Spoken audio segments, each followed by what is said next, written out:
Hello बच्चों, आज का हमारा टॉपिक है आहार स्वास्थ्य विज्ञान। तो सबसे पहले हम आहार स्वास्थ्य विज्ञान का अर्थ समझ लेते हैं कि आहार स्वास्थ्य विज्ञान क्या होता है।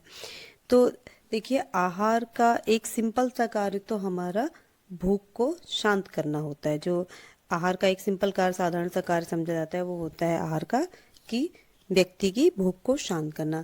लेकिन इसके अलावा भी, इसके अतिरिक्त भी का भोजन के जो है अन्य कार्य एवं उद्देश्य होते हैं, और जिसमें कि आहार का एक सबसे महत्वपूर्ण उद्देश्य या उसका कार्य हमें स्वस्थ रखना भी है, हमारे शरीर को स्वस्थ रखना भी है। शुद्ध एवं जो हर प्रकार का संक्रमण रहित जो आहार होता है, व्यक्ति को स्वस्थ रखने में सहायक होता है।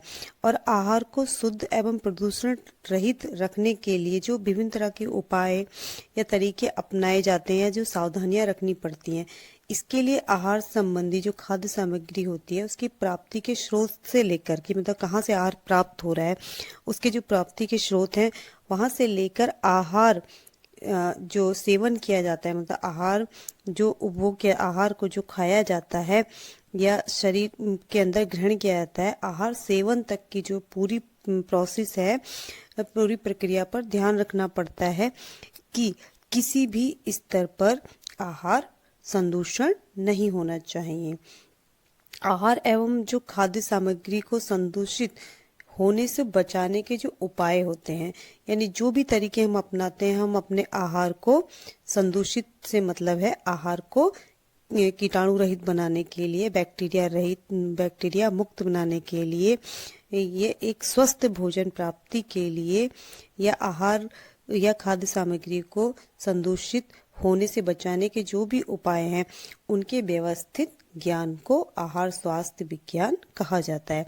सिंपल सी तो आपको आहार स्वास्थ्य विज्ञान का अर्थ समझ ही आ गया होगा कि आहार स्वास्थ्य विज्ञान का अर्थ होता है आहार एवं खाद्य सामग्रियों को संदूषित होने से बचाने के उपायों के व्यवस्थित ज्ञान ज्ञान को आहार स्वास्थ्य विज्ञान कहते हैं। अब देख लेते हैं हम आहार स्वास्थ्य विज्ञान का क्षेत्र। तो आहार स्वास्थ्य विज्ञान के क्षेत्र के अंतर्गत सबसे पहले आता है पशुओं में होने वाले संक्रमण को रोकना। तो आपने देखा है समय समय पर पशुओं में अनेक तरह की बीमारियां होती रहती हैं, जैसे कि चेचक है या कुछ संक्रामक रोग है, जैसे बर्ड फ्लू वगैरह, ये पशु पक्षियों से ही फैलता है। तो और जो नॉनवेज खाते हैं लोग, अंडे, मांस, मछली, पशु पक्षियों से भी विभिन्न तरह की बीमारियां होती हैं। और चाहे कोई नॉनवेज खाने वाला व्यक्ति हो, यानी मांसाहारी हो या शाकाहारी हो, हर कोई पशु पक्षियों से किसी न किसी रूप में भोज्य पदार्थ प्राप्त करता ही है। जैसे जो मांसाहारी लोग हैं वो मीट, मांस, मछली, अंडा खाते हैं, तो और जो शाकाहारी लोग हैं तो वो गाय भैंस का दूध तो पीते ही हैं। तो ऐसे में अगर कोई जानवर या पशु पक्षी बीमार है और हम उसके दूध का या उसके मांस का सेवन करते हैं, तो जो उसमें जो बीमारी है, जो भी उसमें संक्रामक रोग है या किसी भी तरह की कोई बीमारी है, तो जब हम उसका दूध का सेवन करते हैं या मांस मछली का सेवन करते हैं, तो जो उनमें होने वाली बीमारियां हैं जानवरों में या पशु पक्षियों में, वो हमारे शरीर में भी प्रवेश कर जाती है। तो इसके लिए, रोकथाम के लिए, जैसे समय समय पर पशु पक्षियों की नियमित जांच होनी चाहिए, उनको समय समय पर टीके लगने चाहिए। और जैसे दूसरा है इसमें उनकी साफ़ सफाई का ध्यान रखना चाहिए। जैसे पशु पक्षी जहाँ पे रहते हैं पशु पक्षियों को पाला जाता है, जैसे मुर्गी पालन जहाँ किया जाता है, तो जो मुर्गी पालन की जो जगह है वो साफ़ सुथरी होनी चाहिए। और या घरों में जैसे लोग गाय और भैंस पालते हैं, तो उनके जो रहने का स्थान है, साफ़ सफाई पे ध्यान देना चाहिए। उनके मलमूत्र की साफ़ सफाई होनी चाहिए। जहाँ वो रहते हैं जानवर, समय समय पर कीटनाशक दवाइयों का भी वहाँ पे छिड़काव करना चाहिए, जिससे वहाँ पे कई तरह के बैक्टीरिया पनप ना पाएँ। और उनके लिए ऐसी जगह में उनके रहने की व्यवस्था होनी चाहिए जहाँ पर खिड़की दरवाजे होने चाहिए, ताकि खिड़कियों से शुद्ध हवा आ सके अंदर, और जहाँ पे धूप भी थोड़ा आती हो, जिससे कि कई तरह के बैक्टीरिया पनप नहीं पाते हैं। धूप में कई तरह के बैक्टीरिया का नाश हो जाता है, तो उनकी साफ़ सफाई का ध्यान रखना चाहिए इस तरह से। दूसरा है इसमें खाद्य सामग्री के परिवहन की व्यवस्था। वर्तमान समय में खाद्य सामग्रियों का परिवहन भी अनिवार्य है। परिवहन से मतलब होता है खाद्य सामग्री को एक क्षेत्र से दूसरे क्षेत्र में ले जाने की व्यवस्था।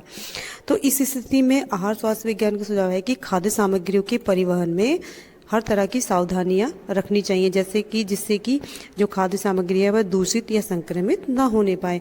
जैसे शीघ्र नष्ट होने वाली खाद्य सामग्रियों के परिवहन में बहुत अतिरिक्त सावधानी की आवश्यकता होती है। शीघ्र नष्ट होने वाली जैसे कि मछली है या दूध है, दूध से बनी चीज़ें, ये चीज़ें या हरी सब्जियां हैं, ये बहुत जल्दी नष्ट हो जाती हैं। तो इनके परिवहन में विशेष तरह की सावधानी रखने की आवश्यकता होती है। जैसे कि मान लीजिए, जैसे दूध का परिवहन किया जाता है, आपने देखा है दूध पैकेटों में आता है, दूध एक क्षेत्र से दूसरी क्षेत्र में जाता है और हर क्षेत्र में अलग अलग कंपनियां होती हैं दूध की। तो दूध का जो परिवहन है वो पाश्चुकृत दशा में किया जाना चाहिए। और ऐसे ही जैसे मछली का परिवहन है वो उसे एक जगह से दूसरे जगह ले जाने में या एक क्षेत्र से दूसरे क्षेत्र में ले जाने पे मछली का परिवहन किस तरह से, मछली का परिवहन करते समय बर्फ़ लगाकर ही करना चाहिए। और मांस का परिवहन भी इसी विधियों द्वारा करना चाहिए। इसके अतिरिक्त जैसे पनीर है, सब्जियां हैं, फलों के परिवहन में भी परिवहन की व्यवस्था करते समय विशेष जो जरूरी सावधानियां होती हैं उनको ध्यान में रखना चाहिए। अब आता है अगला हमारा तीसरा, खाद्य सामग्री के संग्रह की व्यवस्था।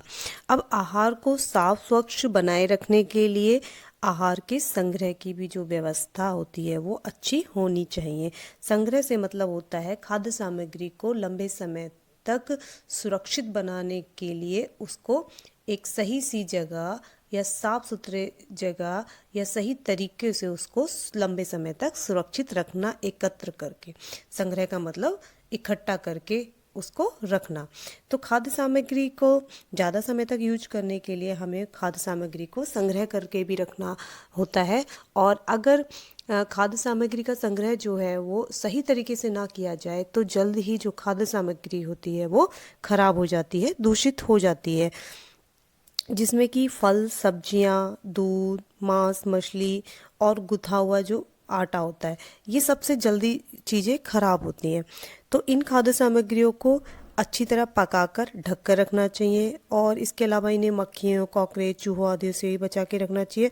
और अगर संभव हो तो इन चीज़ों को हमें जितना हमें इस्तेमाल करना है उतना इस्तेमाल करने के बाद फल है, दूध है, हरी सब्जियां हैं, मांस, मछली, इसको हमें फ्रिज में रख देना चाहिए, ताकि इसमें फ्रिज में रखने पर जो कीटाणु होते हैं वो कम टेम्परेचर पे पनप नहीं पाते हैं, बैक्टीरिया जो है वो सक्रिय नहीं हो पाते हैं। इससे हमारी खाद्य सामग्री सुरक्षित रह जाती है। इसी तरह से समय समय पर होने वाली दालें हैं, अनाजें हैं, और क्योंकि इनका तो दालों का, अनाजों का सीजन होता है, तो उस सीजन में ही वो चीज़ें मिलती हैं। जैसे गेहूं के सीज़न में गेहूं मिलता है, धान के सीज़न में धान मिलता है, या दालों के सीज़न में दाल होती हैं सीज़न में, जो जाड़ों में होती हैं, जो गर्मियों में होती हैं उन सीज़न में वही दालें मिलती हैं या वो अनाज मिलते हैं। तो हमें इसको लंबे समय तक, पूरे साल भर तक यूज करने के लिए हमें इनका सुरक्षित संग्रह करना पड़ता है। और सुरक्षित संग्रह करने के लिए हम इनको, दालों को या अनाजों को धूप में सुखाकर और बड़े बड़े ड्रम में भर के एयर टाइट, या एक घरों में करते हैं तो हम एयर टाइट डब्बों में अच्छे से इनको बंद करके, और इसके अलावा कुछ घरेलू उपाय अपना सकते हैं। जैसे कुछ लोग जो कंकड़ वाला नमक आता था पहले, वो डाल के एयर टाइट डब्बों के अंदर जो भी अनाज या दालें हमने रखी उसके अंदर नमक की कंकड़ी रख के हम उसको सुरक्षित रख सकते हैं लंबे समय तक। या इसके अलावा आजकल जो रासायनिक दवाइयाँ आ रही हैं उनको डालकर हम काफ़ी लंबे समय तक अपने अनाज और दालों को सुरक्षित रख सकते हैं। तो खाद्य सामग्री के संग्रह की जो व्यवस्था होती है वो उत्तम ही होनी चाहिए, क्योंकि खाद्य सामग्री के संग्रह की व्यवस्था उत्तम नहीं होगी तो हमारी खाद्य सामग्री जल्दी ही खराब हो जाएगी। अब आता है हमारा भोजन पकाने की सही व्यवस्था। तो भोजन पकाने की सही व्यवस्था में सबसे पहले हमें जो हमारे किचन में इस्तेमाल होने वाले उपकरण हैं उनकी सफाई पर ध्यान देना चाहिए। जैसे कि मान लीजिए कद्दूकस है, मिक्सी है, टोस्टर है, या हम ओवन यूज कर रहे हैं, या और भी कोई उपकरण, हम मिक्सी, ग्राइंडर, जूसर और इस तरह के कोई भी उपकरण जो हम यूज कर रहे हैं। मान लीजिए अगर हम काफ़ी लंबे समय से ऐसे कुछ उपकरण होते हैं हम रोज़ यूज नहीं करते, जैसे कभी कचड़ी पापड़ बनाने वाली मशीन है या आलू के चिप्स बनाने वाली मशीन है, इनको हम बहुत कम यूज करते हैं या कभी कभी यूज करते हैं। तो यूज करने से पहले इनको अच्छे से धोकर, सुखाकर, धूप दिखाकर तभी यूज करना चाहिए। और जैसे कद्दूकस, मिक्सी, टोस्टर वगैरह है तो इनकी नियमित रूप से सफाई होनी चाहिए। जो भी हम किचन में उपकरण यूज कर रहे हैं उनकी यूज करने के बाद उनको अच्छे से उनकी साफ़ सफाई होनी चाहिए, जिससे कि उस पर कीटाणु वगैरह पनप ना सके। ठीक है। और जैसे कि रसोई घर में कूड़ेदान यूज होता है, हम छिलके वगैरह फेंकने के लिए एक डस्टबिन हम वहीं पास में ही रखते हैं। तो ऐसे डस्टबिन ढक्कन वाला होना चाहिए, कभी भी उस डस्टबिन को मतलब खुला नहीं होना चाहिए। और जैसे हम किचन वगैरह में काम करते हैं, किचन की टॉवल वगैरह हैं या कोई और बर्तन है तो या किचन की टॉवल वगैरह, तो उनको भी समय समय पर यूज करने के बाद उनको अच्छे से धोकर धूप में सुखा कर रखना चाहिए। या किचन की कोई टॉवल है जो बहुत लंबे टाइम से यूज नहीं हो रही है, अचानक हम निकालते हैं और उसको किसी किचन के किसी काम में यूज करते हैं, तो ऐसे नहीं करना चाहिए, उसको धोकर सुखा कर यूज करना चाहिए। तो सबसे पहले तो हमें अपने किचन में जो इस्तेमाल होने वाले हैं उपकरणों की साफ़ सफाई पर ध्यान देना चाहिए। उसके बाद जो पाक क्रिया कर रहा है, कोई भी व्यक्ति जो भी पाक क्रिया कर रहा है, जो भी खाना बना रहा है, उसके बाद उसको अपनी साफ़ सफाई पे ध्यान देना चाहिए। जैसे कि उसके हाथ साफ़ सुथरे होने चाहिए, धुले होने चाहिए, कुकिंग करते टाइम एप्रन पहनना चाहिए, उसके बाल बंधे होने चाहिए। और गर्मी के मौसम में जैसे पसीना वगैरह बहता है, टपकता है, तो उसको इन चीज़ों का ध्यान देना चाहिए कि पसीना वगैरह ना टपके, है ना। इससे भी कीटाणु वगैरह पनपते हैं किचन में। और जैसे कई बार जुकाम वगैरह होता है, तो ऐसे में जब खाना बनाता है तो उस समय भी जम्स आने की संभावना रहती है भोजन पर।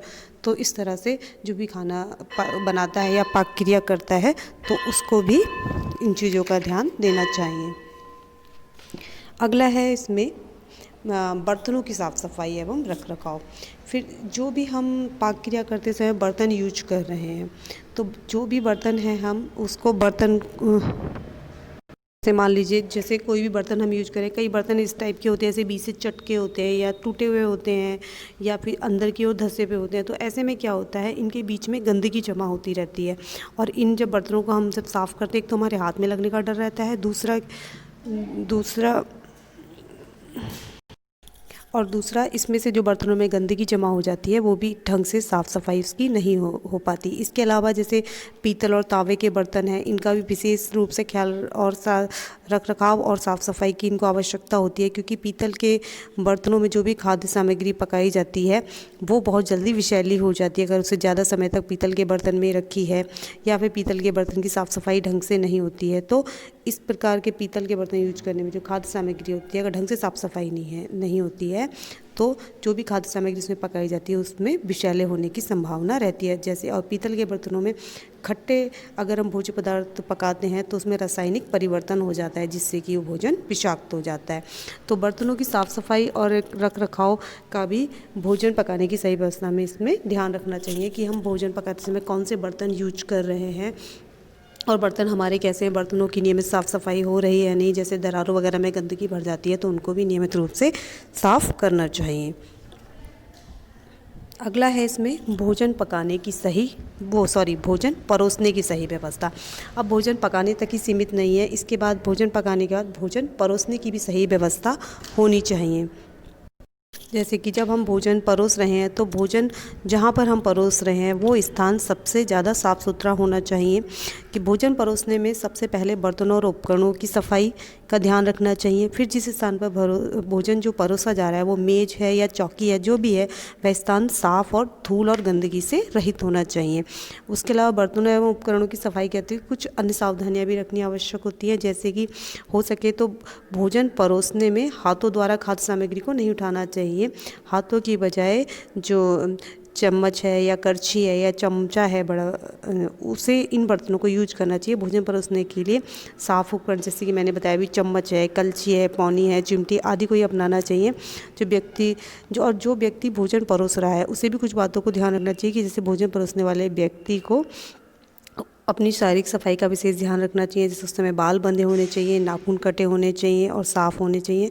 भोजन परोसने वाला जो व्यक्ति है वो हर प्रकार से स्वस्थ भी होना चाहिए और रोग मुक्त भी होना चाहिए, क्योंकि उसके माध्यम से जब आहार के संक्रमित होने का भय ज़्यादा रहता है। क्योंकि अगर मान लीजिए किसी जो भोजन परोसने वाला व्यक्ति अगर वो किसी संक्रमित रोग से ग्रस्त है, मान लीजिए सर्दी जुकाम ही हो रहा है या कोई अन्य संक्रामक रोग है, तो क्या होगा, वो जिस व्यक्ति को भी भोजन परोस रहा है तो भोजन अपने हाथों से परोसेगा तो सबसे पहले तो वो भोजन ही संदूषित हो जाएगा और उसके अलावा जो उस भोजन को खाएगा वो व्यक्ति व्यक्ति भी उसके संपर्क में आके संक्रमित हो जाएगा। तो ये बातें हैं जो इन चीज़ों का हमें ध्यान रखना चाहिए, जिससे कि हमारा आहार संक्रमण रहित हो, स्वस्थ भोजन हमारे शरीर को प्राप्त हो। तो ये तो चैप्टर तुम्हारा पूरा हो गया, आहार स्वास्थ्य विज्ञान वाला। ठीक है, अब इसके बाद हम नेक्स्ट चैप्टर पढ़ाएंगे, आहार संग्रह की विधियाँ। ठीक है, ओके।